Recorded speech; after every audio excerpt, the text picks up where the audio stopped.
Meowdy friends! It's time for another Musical Monday. This week we're going to be watching the 1971 film adaptation Fiddler on the Roof. Originally opened on Broadway in 1964, Fiddler gets its origin from a series of short stories written between 1894 and 1914 about Jewish life in a small settlement in Imperial Russia. The title is a metaphor for maintaining balance and joy amid a perilous existence. The father in our story, Tevye, is that metaphorical fiddler struggling to hold on to their traditions in the face of a changing world. These stories first came to the screen in 1939, followed by an off Broadway musical in the 50s. Some of the investors in Fiddler were concerned that it might be too Jewish to capture mainstream American audiences. Others, however, felt the show was too culturally sanitized and unrealistic in its portrayals. Yet Fiddler went on to break records on the stage, becoming the first Broadway musical in history to surpass 3,000 performances. It held this title for another 10 years until Grease set its own record. It won 9 of its 10 Tony nominations, including Best Musical, Score, Book, Direction, Set Design, Leading Actor, and Featured Actress.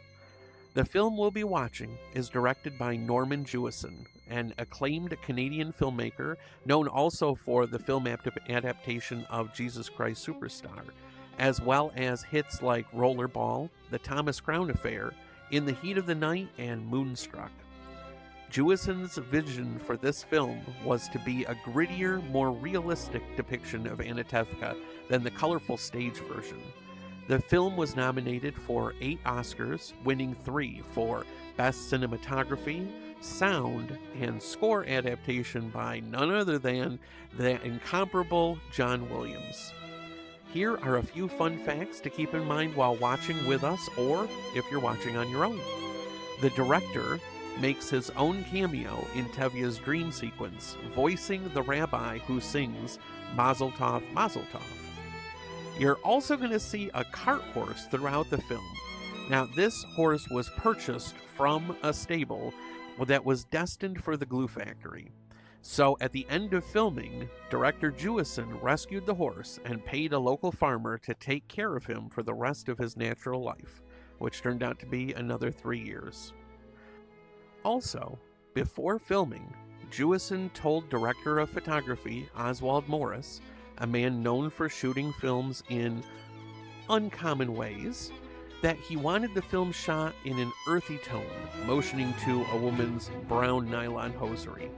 The crew was sent out to buy as many pairs of large stockings as they could, and the camera lenses were covered with these hose for the entire film. If you'll look closely, you can see the weave on the lens, on the screen, in some of the scenes.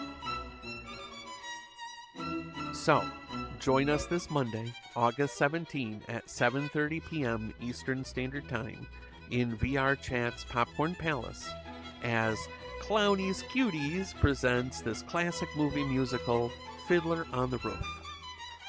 Also, remember, upcoming this Friday, the 21st, we'll be watching Spider-Man Brand New Day.